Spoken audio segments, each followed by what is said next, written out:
مرحبا. اليوم غدانا سمك زبيدي مشوي. وهذا السمك الزبيدي هو سمك نهري مو بحري. حضرت شوية خل التمر حتى أضيفه على السمك وأقلل من الزفرة مالته. هسه راح أبدي أنظف السمك، أفتح السمكة من بطنها وأطلع الأحشاء الداخلية وأرفع الغلاصم حتى أقلل من الزفرة. كلش مهم إن إحنا نشيل الغلاصم من السمك قبل الشوي أو القلي حتى نقلل من الزفرة مالته. طبعا هذا النوع من السمك شوية يكون دسم، يعني بحيث الأحشاء الداخلية كلها شحم. هنا ورا ما نظفت داخل السمكة راح أسوي فتحات بالجهتين حتى من أملح السمكة، الملح يدخل للحم كله. هاي السمكة الثانية نفس الشيء، أفتحها من جهة البطن وأطلع الأحشاء الداخلية مالتها وأرفع الغلاصم.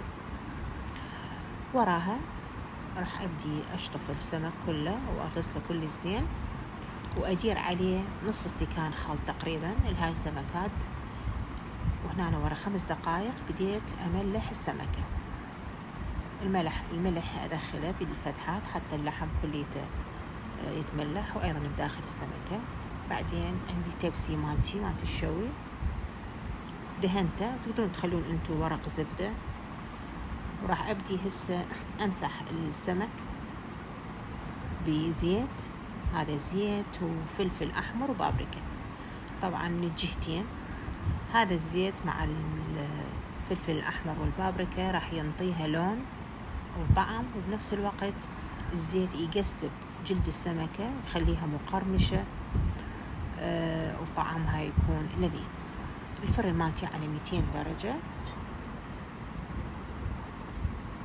هسه راح أخلي التبسي بالفرن.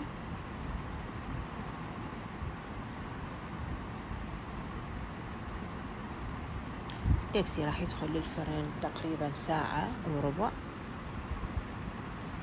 مثل ما نشوف هسه السمك شلون نضج. وهذا طبق السمك مالتنا اليوم، سمك نهري زبيدي مشوي بالفرن، طعمه جدا لذيذ والجلد مقسب بحيث بسهولة ننزع الجلد عن اللحم، وبصراحة جدا لذيذ مثل ما تشوفون. شوفوا اللحم شلون أبيض.